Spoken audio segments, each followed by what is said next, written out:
when you open TikTok and you just see a million people going like this to the same song and they're like, Yeah. it's like, where's the originality? I think that it's like making creativity, it's stifling creativity and just like glorifying copycatting. You know what I mean? Welcome to the Nicholas Natali Show. Noelle Leon joins us this week. You'll catch her performing at the Comedy Store, Laugh Factory, and many other comedy spots around LA. She's worked with David Spade, Steve-O, and many more talented folks. She's been featured in Maxim, Sports Illustrated, GQ Travel, and Playboy. She's a proponent of sobriety and constantly has her nose in a book. Riddle of the week: what did one wall say to the other? Stay tuned to the end of the episode to find out. Let's get started.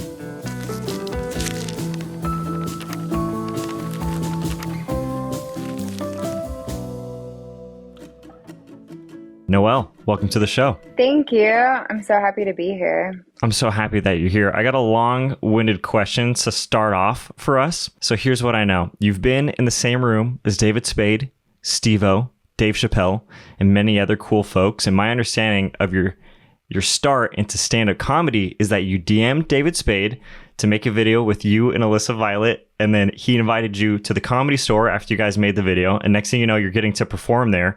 What was your first experience doing stand-up like? I was so young and naive. You know, that excitement that comes from okay, you know, 6-year-olds like flying down the ski ramps and like, you know, they have no fear. The slopes. Yeah, the slopes. I was like naive and kind of an idiot. And so I was like, I had no idea like what the Comedy Store actually was, like the enormity of it, like how many greats had performed there. I had no fear. I just like had like a glass of wine and got on stage and I was like, this sounds fun. You know what I mean? It was just like, there was no, I would like walk up to like celebrities like at the Comedy Store and be like, oh, I know you. And they're like, Yeah.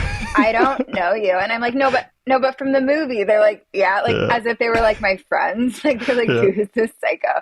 And I think it was like no one had really done that before because the people who go there are like hustling comics or they're like celebrities. But here was this bimbo seeming kind of chick who just like casually walked up to people and was like, huh, you know what I mean? Like it was just like no one knew like how to take it. A few people actually like didn't like me because I was just like happy go lucky around, like kind of just sliding into things that they worked really hard for, you know? Mm-hmm. But yeah, a lot of people like did. And if they didn't, eventually they did because I was just like unbearably nice to them. I remember one day I like bought everyone like cupcakes, the people who worked at the Comedy Store, because I felt like I'd spent too much time there and I needed to somehow make them like, you know what I mean? Yeah. That's so nice of you to bring them cupcakes. I mean, how can you not enjoy someone bringing in cupcakes? Yeah. My only parallel experience to that is I went surfing with my friends the first time I ever went surfing. And I didn't know any better. The same thing, like 6 to 8 foot waves, just going out there and just getting smashed by these waves. So I'm like, this must just be what surfing is. Yeah. You know, you just do it. And then all of my friends, like after the fact, were like, dude, you have no fear out there. And then that's when I started to realize like those waves were too big for me. That's like too much. But it's like that is also an advantage to not being jaded to what other biases or opinions say about certain things. You can go out there and have the experience for yourself without any prejudgment about it. Yeah, totally. And I'm like, it's weird. I only have like 2 modes. I either like don't care and like just do something, or I like overanalyze everything to the point where I have like crippling anxiety. Mm-hmm. So it's like as I've gotten older, I'm like, I've worked on like a middle ground to be like a normal person. You know what I mean? But for a long period of my life, if I like put any sort of expectation on something, I would like freeze up. But then if I didn't think about it or it hadn't dawned on me, I would just have fun and like do all these outrageous things. I used to compete in figure skating for like 17 years. I was like very hard on myself and I took it very seriously. I wanted to go to the Olympics. There's this like hypercritical person that is in me. And so I think it's like I swing in a pendulum from like not caring or like once I realize something. Yeah, super. So yeah, it's funny. I like go on stage at like the Improv in front of like 200 people. I'd like show up and ask my friend Ben Glebe to like put me on stage, and like he probably shouldn't have. I ended up doing a really good job, but like he was like, oh, okay. Like, and then it was so much fun. But now I've been performing in front of like 200, 300 people. And like, it's so weird now that I've like registered the enormity of the situation. I have to like meditate backstage. Yeah. I have to like, I literally listened to classical music the other day in the green room before the show I was doing with Bill Burr. And I was like sitting there like, you know what I mean? It's just like, I'm like, Noel, who are you? You know what I mean? That's probably a sign of growth though, too, because, you're taking it all in. And maybe there's like more at stake for you now too, because before when you're first starting, it's like, I don't have these things that I've been workshopping on or these jokes I've been like running through. It's like, I'm going to go out there and kind of find out what's going to happen, figure it out. But now that you've done it for a while, it's like, I want my stuff to be good. I want everyone to have an enjoyable experience. So that totally translates. Yeah, that's how I got started into comedy. And it just became a second home for me in LA. I wrote an article about this in Whalebone magazine, but it was called The Comedy of Tragedy. Comics are very like irreverent. Like they tell things as they are. Like even off stage in the green room, like all of these comics are exactly who they are on stage. And it's just like nice. It's refreshing, especially living in such a fake culture of LA. It's refreshing to just be around a group of people who just tell it like it is. And they think a little differently. And they have like, everyone has such strong opposing opinions, but I just love all of them for all of them. Like I don't agree with 90% of the things some people say, you know what I mean? But I just appreciate like their bluntness. It's just a nice community of like weirdos, Yeah, weirdos. Definitely. Yeah. Creatives, the creative communities. Hey, what's going on? It's Nick. Many people ask me this question: how can I best support the podcast? And I really appreciate that sentiment. You can do so by leaving a 5-star review on the platform you're listening on. It goes a long way and it's free. It takes like 20 seconds. Or you can subscribe to our Patreon to have access to early release episodes at patreon.com/NicholasTatali. Just wanted to answer that quick little question for you. All right, back to the episode. So since I first started talking to you, or I first talked to you on DMs, I said I wanted to do an open mic before interviewing you because I wanted to have an experience. Oh my God, you should do my show. I'd love to. One of the things that a comedian said after the fact, because we're kind of just talking about like where the lines are with comedy, like what you can say and can't say up there. And he said this to me that I felt like is true. And I'm curious your opinion. They said, you can say anything as long as it's funny. So similar to how you're talking about, I disagree with maybe 90% of what people are saying. But if they can say it in a way that's funny and consumable, then it's totally, it's within the limits. You can go for it. There is like a line, definitely. Like, I don't want to get into this one joke that my friend was telling me, but I was like, that's funny, but you cannot say that. I think at some point there is a line, but if you're funny, people respect that and you can get a like. I really don't like how, not to get like political or whatever, but I really don't like how people are like canceling people for jokes. I think that like it should be a safe space creatively. Like if you do something awful in real life, of course, but like I think, people are getting censored on stage, and like sometimes you'll go off half-cocked down a tangent and you don't even realize you're in the moment of laughing. A lot of the time it's not even how people really feel, you know what I mean? It's just like sometimes it's even a farce, like making fun of people who do feel that way, so that was my tangent on cancel culture. And I think that's fair. I think comedians have to have a tinge of truth in all of their kind of jokes, but at the same time they're to get people to laugh. So if somebody laughs at stuff, I think it's fair game. I'm gonna hype you up real quick, Noelle. So between the Laugh Factory, the Hollywood Improv, and the Comedy Store, which of these venues typically gives you the most butterflies? So I love those venues very much. The Comedy Store is my favorite, but I love performing in New York the best. Unfortunately, this place closed, but it was Caroline's on Broadway. It's like this historic venue. It just recently closed, but New Yorkers are very sassy, as everyone knows. You can just like go off on stage. Sometimes I'll do like a Jersey accent that people actually believe I'm from Jersey, and it's just fun to just like immerse myself in this like East Coast kind of thing. And then you can get really angry on stage in New York and they love it. So it's kind of like, how people go boxing to like let out their frustrations. It's like going on stage in New York is literally like emotional boxing. You get off and you're like sweating and you're like, oh, that was good. You know what I mean? Yeah. I got that all off my chest. This is great. I'm glad I got to just rant for 5 minutes straight. And they love it. They're like...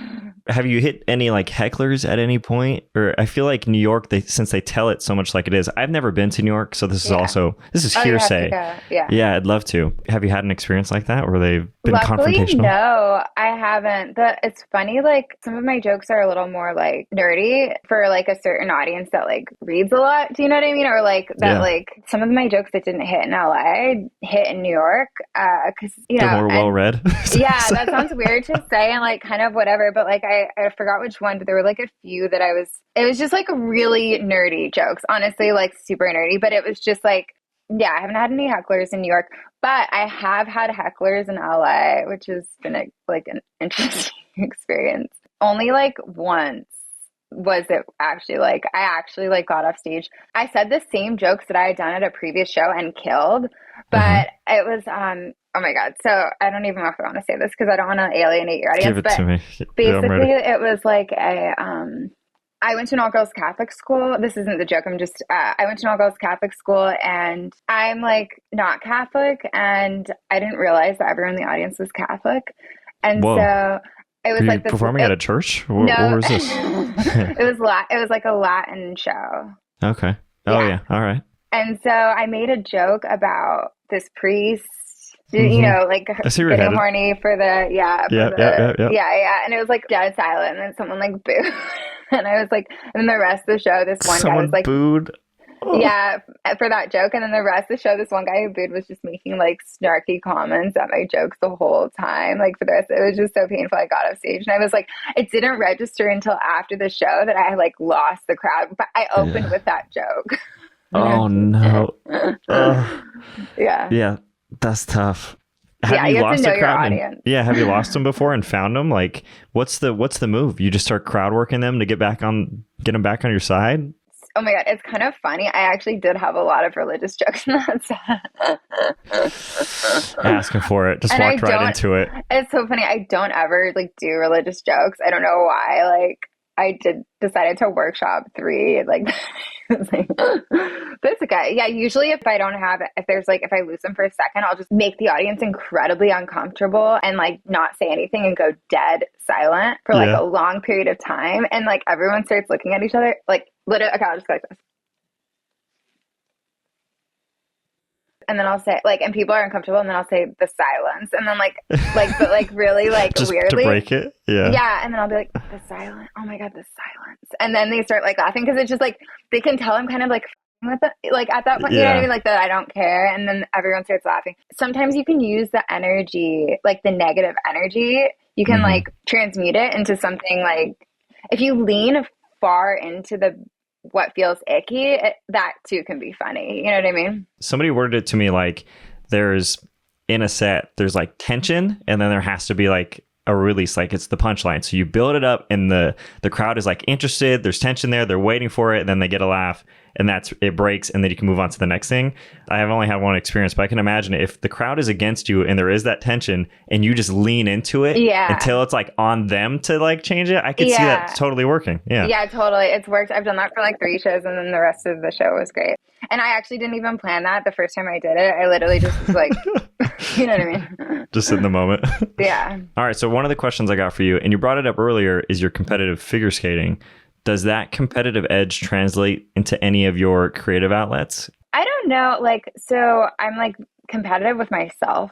Yeah, I have a lot of goals. I like to push myself. So interesting. Like I have like 20 things I want to accomplish at any given time. I try though not to be competitive with like other people, you know, because I feel like the internet it's easy to be like, oh, she got this, she got that, you know, he got this deal with whatever, like that TV show. Like, so right now, the only person I'm competitive with is like my future self. That sounds corny to say. Yeah, I know I'm very motivated though as a person, almost like to a fault. Like I wrote 3 scripts last year that were 100 pages each, and one of them I wrote 9 drafts of. Oh my gosh. Yeah, and it was like, and then I wrote 2 books, and then a toilet book read. Yeah, I have a smut book. Like I've been like working really hard to kind of just like go to the next level of like my own personal competition with like being my best self. I think, yeah, it's like an internal drive that I've had since I was a kid.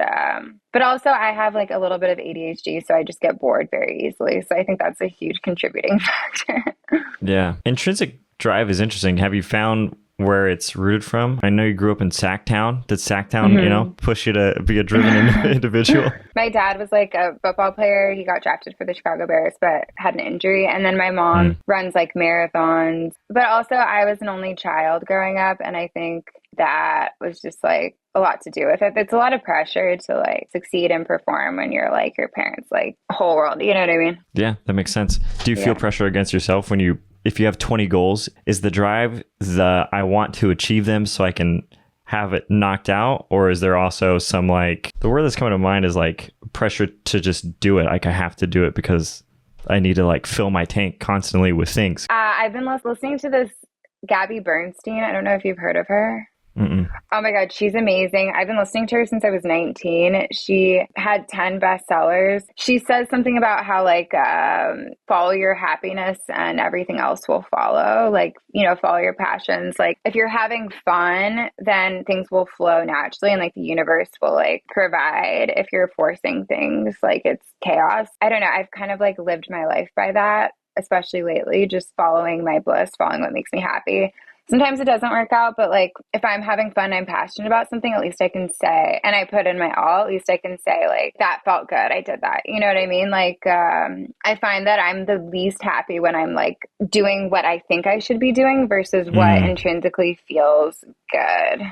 It's like a Yeah. very hedonistic way of living life, but I think I just like to do what makes me feel good. And for me, that's like writing and doing creative things. Luckily, it's worked out in a lot of ways. But, you know, obviously, like hard work, you have to, like, I spent 90 hours editing this short that I made. Like, it was not fun the whole time. You know what I mean? But Yeah. net positive because it was something I was passionate about. So I used to be like, oh, I have to accomplish this by this age and this by this Yeah. age. But now, it's more like I'm going to follow my passions and my bliss and do what makes me feel good and work really hard at that. And then whatever happens, happens on whatever timeline, you know? It's like the external expectations versus the internal expectations. And as soon as we switch over to the external, it's game over. And I agree with that too, on terms of like the time horizon. I've noticed that for myself. And maybe this is just like us growing in wisdom, getting older, you know? I feel like the older I get, the longer my time horizon is on my goals because I want them to be more sustainable over, like I want to be able to do more things over a long period of time than to like continue to get quick wins that don't really matter that much and are kind of performative to the outside world. Like I want things that are going to be fulfilling. Like if it takes 10 years to knock something out that I like really wanted, that seems worthwhile than doing something for like, you know, 3 months that I can just, it's not as good and I can turn around and give it to the world. It seems lackluster in a way. Yeah, totally. I recently also adopted like that 10-year whatever kind of mentality because I was trying to force like a movie to get made last year. And Like a I was feature? like, yeah, one of the 3 scripts I wrote. And I got this huge cast attached and like all of these things. And I was like, I don't know why. This has to be done by a holiday movie. I was like, it has to be done by this Christmas. And I don't know why. I like worked myself up so much that it had to be done by this Christmas. I was like stressing myself out. I put in all this work, but I had definitively decided that my world was going to be over if it wasn't done by this Christmas. You know what I mean? I was like, no, it's getting done by this Christmas. You know, it's been almost 2 years now and we've like finally got everything together for it and like the cast and producers and distribution. But it's so funny, like time goes by, it's not that big of a deal. You know what I mean? Like whether it's this Christmas or next Christmas. And it's just like not attaching your self-worth also to like the outcome, because I think a part of that was just like, I needed to feel good about myself. And I thought that would fulfill me, validate me. So like externally and internally. So it was like, that's why I needed to be done right away. But now I'm like finding fulfillment on the inside, so I don't need things to happen right away. You know what I mean? There's like this, I think a lot of that is like very much ego driven. Yeah, I'm in the same boat as you. Patience is probably one of the bigger struggle points because it's like, I think that's the balance in everything, that if you have the drive, you want things done quick because you have the drive. But like you said, it's like you can push the timeline like longer if it has like a higher quality. And that's interesting that you mentioned like how it hits our own like self-value in our identity. What do you attach your identity and value to nowadays? Well, now I attach it to just, I don't know. It's so weird. Like this is weird to say because I think it's like very like new agey and kind of corny, but I've kind of like tried to like incorporate this idea of there is no kind of like self. That sounds weird, but like that we're like all one kind of thing. Like we all experience love, we all experience like happiness, drive, like I don't, all these emotions that we feel like we all have. So like I've been playing around with this concept of just oneness. Do you know what I mean? So like instead of focusing on like my identity, I just focus on like humans, we all one. Like I don't know, I like looking at the ocean and just like disassociating from like the concept of self. Do you know what I mean? Give me more insight on this, So Noel. like, So So Yeah, like give me the lowdown. I think it's Buddha, the theory of like non-attachment. Buddhism teaches you like not to attach to things and people, and everyone is part of like a collective love. Like love is in everyone. You know what I mean? Like these positive emotions are in everyone. Like I'm not explaining this very well, I'll add but it to my Google list later. To yeah. Google. You can cut this out.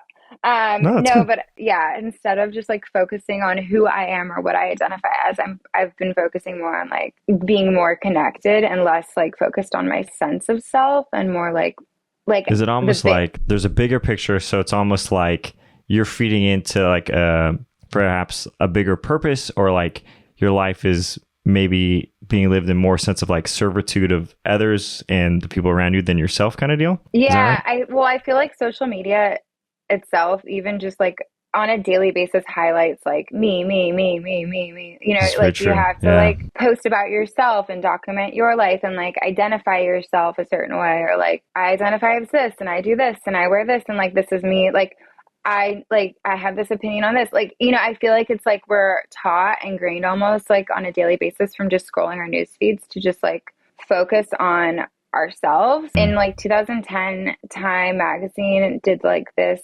cover.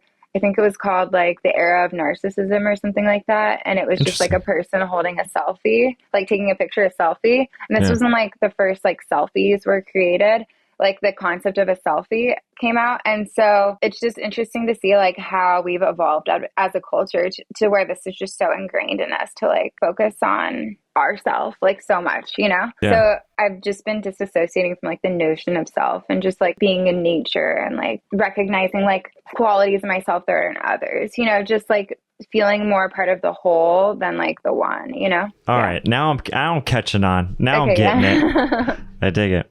There was a much better way I could have explained that, but I We'll didn't. find it. We'll find it later. It's Buddhism. Okay. I want to switch gears. Vine was popular, and I feel like you were collaborating with some of the sizable creators. When you think about that time, like, what do you, when you reflect on it, what comes up?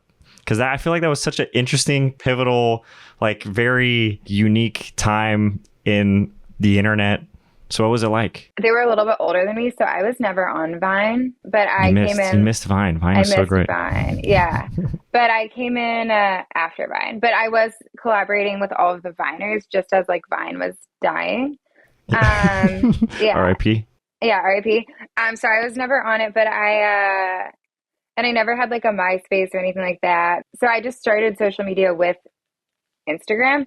It was weird because like we were the first, I don't want to like group myself in because I had less followers than them, but like we were the first influencers. Do you know what I mean? Yeah. Like Mm-hmm. now everyone is an influencer, literally everyone in the entire world. Like you can find like 100 in every like small community of like people with like a large following. Like back then we were like the first influencers. I remember just like I lived at 1600 Vine, which was like this Oh apartment. man. Yeah.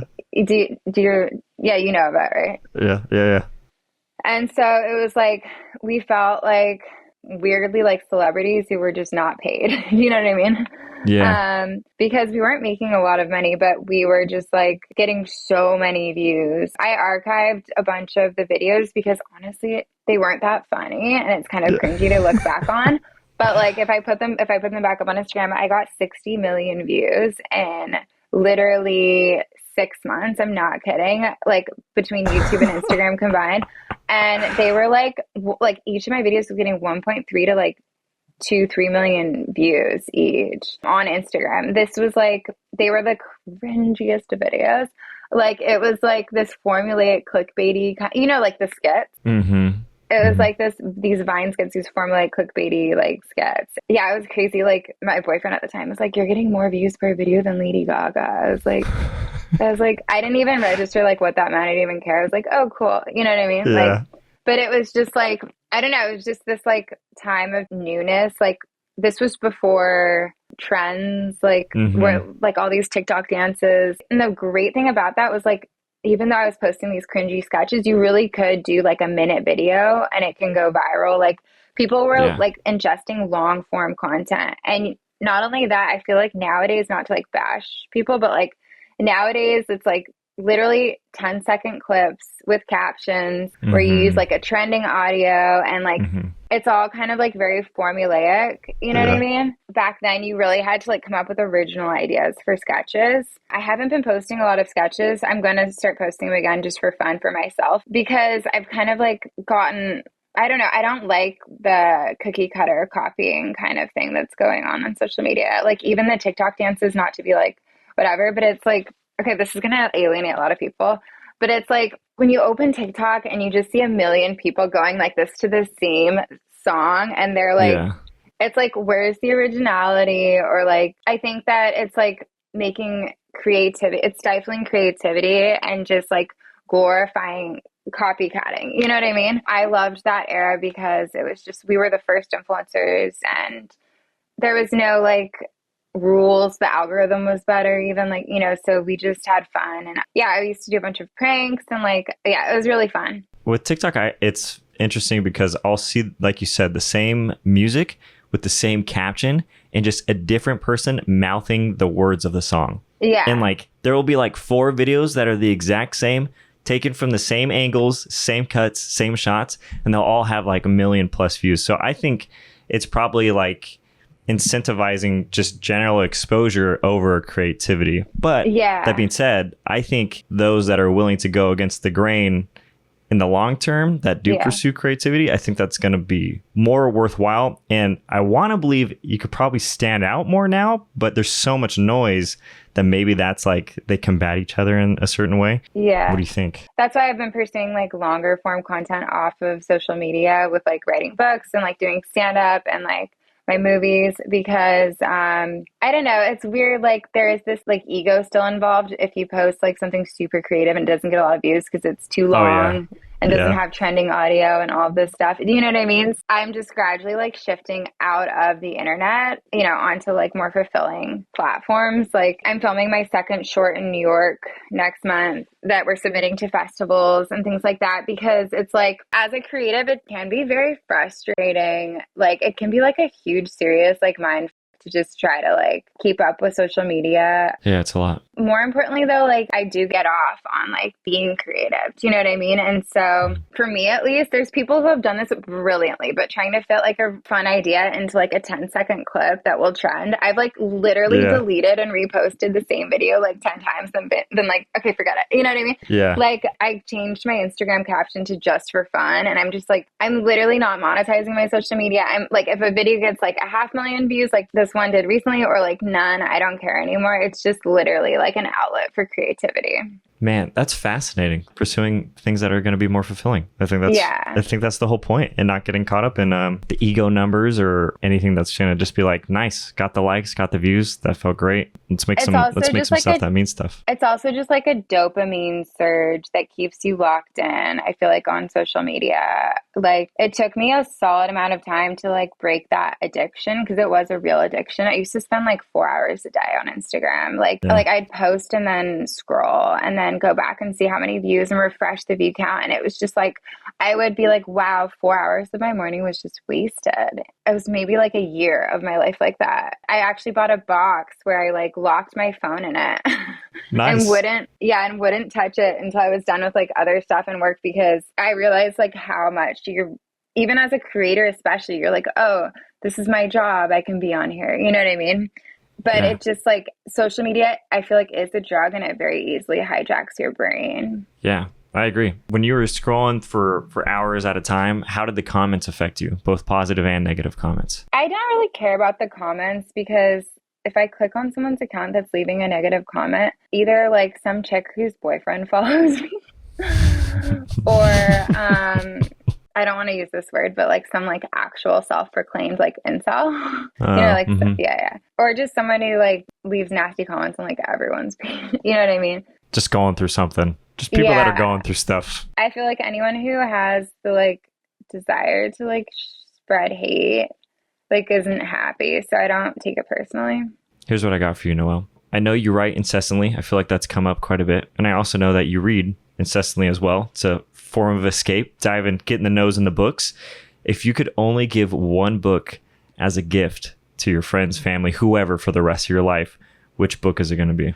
That's like probably the hardest question anyone's ever asked me. I love David Sedaris. Oh, okay, I know. There's this book called Bunny by Mona Atwood. I've given it to like 5 of my friends. This is like my 5th copy, but it's just really, really good. And it's not the type of book that I usually like reading. It's just really good.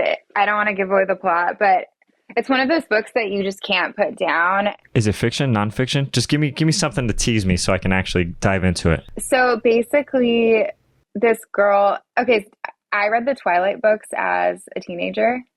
Mm-hmm. Team Jacob, Team Edward. There you go. I love sci-fi fantasy books, but I don't read like romance. I think it's like corny and cringy. But this book though is like they become it's like witchcraft at this Ivy League school. And they basically I don't want to give away the plot, but this woman like goes to this writing workshop there, which is also why I like it because they like talk about different authors like that I've read. And she goes to a writing workshop and joins this like weird cult of like women in the workshop. They basically start like they're actual witches and they start like killing people and like what? It like blurs the line between like fiction and reality because you don't actually know if like this is actually happening. It's like a psychological thriller, but it's really well written and like very psychotic. Like they call each other Bunny. Yeah, it's really crazy. It's just insanely well written too.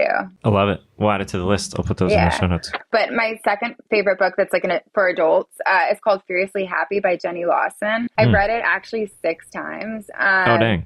Yeah, I have it right here. Oh, I read all of her books like 5 or 6 times. She wrote 7 books and I literally binged them back to back to back and then reread them because they were so good. She writes about like, I've written so many notes in it. She writes about like life in such a way that she seems like just like an omniscient observer. Like she works at this vet as like a receptionist. I don't know. She just has a really like interesting view of the world. She also had like depression. So she like trying to find joy in like weird things. She starts collecting like taxidermied animals. Like I don't know, dang. She's really out there, but like genuinely hilarious. So it gets a little philosophical and it's really funny. And it's just kind of like an exploration of like what it means to be human, but it's a true story too. It's like each book is about like a year of her life. And I've never found anyone who's like been able to like just write about normal, ordinary, everyday life in such a interesting way. You know what I mean? Compelling and vulnerable at the same time. Yeah, and just really funny. It's called Furiously Happy because she's trying to be furiously happy. I don't think she achieves it, but it's funny. Oh. All right, that one will be in the show notes too. Here's a question for you, Noel. So when did you realize it was time to go completely sober? What was like the breaking point or the point where you're like, you know what, I'm gonna make a change? During the pandemic, actually, like when the pandemic hit, I was just so bored. And so I don't know, there was like 5 months of just very unhealthy drinking, which I know a lot of people were doing in the pandemic, but it just was like not fun. And I just needed to change. I needed a change. I was like, this is super unhealthy. And I'm happy I did because I became like a completely different person. I feel like a teenager again, and I'm like finding joy in like small, innocent things. Whereas before, I feel like alcohol, like a weirdly dark cloud over like life. Even the way I like decorated my house was like darker. Like I would like use wine bottles. Like, I don't know. As like candles, but like, I don't know, it just felt very dark. And alcohol is a depressant. Everything seems so much more dramatic. Do you know what I mean? Whereas without alcohol, everything seems lighter and just like a little bit more innocent. I know that sounds weird to say, but even like social gatherings, like I have so much fun going to a party without drinking. And people think I'm drunk because I act like an idiot. I'll just be like having fun, like bopping around. And then there's no hangover. There's no like, oh, how many drinks have I had? Or there's no like calm down off of 2 drinks where you have a headache and you have to go home. Like just everything feels more like playful. Like I'll bring like Oreos and like, you know, it just feels like you feel like a kid again, you know? I bring sparkling water to social events now, parties and stuff. Oh, nice. And I feel like are you sober? I've never really been into drinking or smoking or anything like that. I never caught on, you know? I bring sparkling water and it's like the first to go every time. And I feel like that's pretty telling. Yeah. Sometimes I also feel like people drink just for the sake of like, they feel obligated to because of social circumstances. Have you found any of that come to fruition? Maybe things are different in terms of like, it depends on who you are surrounding yourself with, of course. But just in general, I feel like there's still there's some sort of connotation that if you're somewhere social, you gotta have a drink in your hand. Yeah, totally. My friend, we went to a party the other weekend and she was like, oh my God, I drink so much. And she doesn't drink a lot, but she was like, I drink so much because everyone kept going and getting like a drink at this like bar area. She was like, I realized I had like 4 or 5 drinks like over the course of the evening. I was like, wow. And she felt like shit the next day. But yeah, it was very much like just this social thing. Like everyone was drinking. There were booze everywhere. Like it was just like there was a booth of booze. There was like a hard kombucha corner. Like everyone had a drink in their hand. I felt like it just seemed like almost like an obligation, like for joining the party. You know what I mean? Have you found any confliction with drinking and then your drive? Did they ever like, if you drank, were you like, oh man, now how am I going to accomplish this thing tomorrow or whatever it is? Was there any like internal dialogues that were confronting each other? I had a system. I know that sounds weird, but if I like drank a bunch the night before, I would go for a run the next day and sweat it out and then just kind of like power through. But I realized that wasn't like any way to live because you just have like a dull kind of like uneasiness even through that. And it's like, why would you want to feel like shit all day the next day? Like, even if it's like a subtle sense of anxiety, like why only for like 2 or 3 hours of happiness? Do you know what I mean? Like, it's just like not worth it for me. But yeah, I wasn't as productive and I also wasn't, I thought I was more creative, but I think I definitely wasn't. It was like, I'm a better writer now than I was before. And I feel like I can think clearly. The anxiety though really was the big thing. Like I would just get like massive panic attacks the next day, even after 2 glasses of wine. And I didn't really, and I thought I had like an anxiety disorder, but it was just the alcohol. It was like the hangover. Well, I'm glad you found the root of it. I mean, clear-headed, writing better, feeling better, only pros. Yeah, only benefits. A lot of people like minimize the effects of it because it is such a social thing, but they did studies that even show that like even if you have like a few glasses of wine a week, the gray matter in your brain shrinks. So I feel I sound like such a downer, but no, like it's not very good for your brain. Agreed. No, I'm gonna try to sneak this question in. Okay, so you've been published in a bunch of reputable magazines, GQ, Travel, Sports Illustrated. Do you have a process or strategy in place to getting featured in these types of magazines? I know this sounds weird because there's a lot of people advertising like be in Forbes, be in this, be in that, like to pay people to do that. That's like a big business. Like a PR is like all about that. Yeah, or even just like those self-proclaimed like hacker, like life hackers or whatever. I see so many ads like on Instagram, like I can get your business to like 1 million, whatever. Yeah. It's like a affiliate marketing scheme or whatever. But I've never really paid a publicist or anyone like that. I just got lucky. I know that sounds weird to say, but like I went to Burning Man one year and like just took a bunch of pictures with like photographers and then ended up like in GQ Travel. And like living in LA, it's nice because there are so many talented photographers that are like published. So I've worked with them and they've submitted the photos to magazines and then just it's happened that way, which is nice. Playboy Netherlands was really exciting because a lot of these magazines aren't in print anymore. They only do digital. I don't know. It's cool. Like when you're 90, you can like have a physical copy. Yeah. The legacy will live on. Something tangible to hold on to. I hope that print comes back. I appreciate the features in all these magazines, but there's something cool about just like walking into a store and seeing, like opening a page and seeing. I know it sounds so narcissistic, but you know what I mean? It's like being on a billboard. I haven't ever been on a billboard, but I imagine it's like being on a billboard where you're like, oh, that's in like the physical world. People are able to like see that, it's like it's a real thing. I get what you're saying. Totally. Yeah, someone sent me a video. They were in Amsterdam and like my Playboy cover was like in 7-Elevens there and like all over, Safeway, their equivalent of Safeway, like grocery stores and things like that, CVS. The issue sold out. And I was like, oh my God, that's so cool.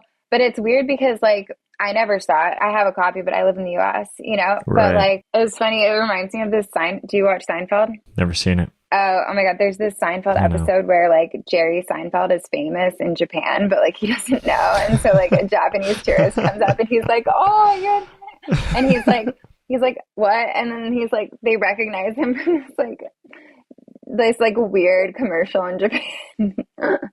That's incredible. I went to China, I traveled to China once, and I think they just think you're famous if you're in their country. And a bunch of people kept coming up to me and my friend that I was with to take photos. It felt very much like that. Like I was like, oh, nice. I did nothing to deserve this. This is awesome.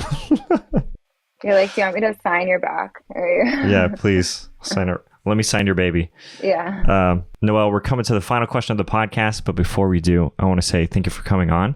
And I appreciate all that you're doing. I think... Yeah, thank you for having me. Of course. Writing and putting your thoughts and being vulnerable about the stories. That's how we relate to one another. And I think you being bold and going out there and pursuing the original and being creative and taking those risks, what more could we ask for from people that want to be inspired, that want to relate to other things that people are going through? So thank you for all the creativity you're putting out there. Yeah, totally. I feel like we're moving into like, I don't know, with AI and all this stuff, we're moving into like, we're streamlining creativity in like so many different ways. And I think it's important to like value our like one's own like original voice and like cultivate that, because it's what it means to be human, in my opinion. Just like making art and sharing it with people. Amen. Okay. Noelle, what does it mean to live a fulfilling life? Dogs. Only dogs. Dogs only. Pit bulls that can get commercials. Yeah. No, I think like love, I say dogs because I'm obsessed with animals, my dog. I was thinking about this the other day, but like at first I was like, oh, everything is secretly motivated by sex. Like that's a very like, but just, like money. But then underlying that, I thought, no, maybe everything is motivated by this intrinsic need for connection, for love. And like, why do we even want to pursue achieving more, doing more? Like, is it acceptance, this love? Like, I don't know. I think I think cultivating friendships and finding love, like authentic love, whether it's like agape or eros, different forms of love, is the meaning of life. And that's where I've learned to find the most fulfillment. That's what I feel most fulfilled, is just like sharing moments with people that are authentic and real, and like having meaningful connections is where I find fulfillment. Love it. Can't beat that. Yeah. Where do you want people to connect with you on the internet? Where can they find you? You can find me at your house. No, I'm kidding. Okay. Like in front of the podcasters who are listening. I will be at your doorstep now. Yeah. Looking through the Ring doorbell. I'm stalking everyone. No, you can find me on the internet. Okay. On Instagram, Noelle Leon Insta. NoelLeoninsta. Yeah, that's it for now. I will be sharing my films and my shorts very soon on YouTube, and then just on streaming platforms. And then obviously like buy my books on Amazon, or I have one coming out that'll be available in Barnes & Noble. And then I also have this Good News zine that is in like 7 small bookstores right now. So if you see it, but I'm expanding it to more, which isn't me, but I'm going to grow it. We're branching out right now. I'm still in the initial stages of it, but it's just basically a newspaper where it's good news told by bestsellers. So just fiction. Oh, that's cool. Yeah. Just fiction pieces. I created it because I feel like we don't get enough like touching stories. Like it's one thing to like see a really cute Instagram video that's like 20 seconds long and be like, oh, but I wanted to like have something that people can like dive deep into, like something beautiful, like a story that may restore their faith in humanity. You know what I mean? Those kind of things. It's a collection of that. Each issue is like 50 pages long, 10 stories. That was a tangent, but follow me on Instagram and then buy my books wherever books are sold. And then stay tuned for the Good News zine, which will in the next year or so be available on a wider scale. Love it. All those links are going to be in the show notes.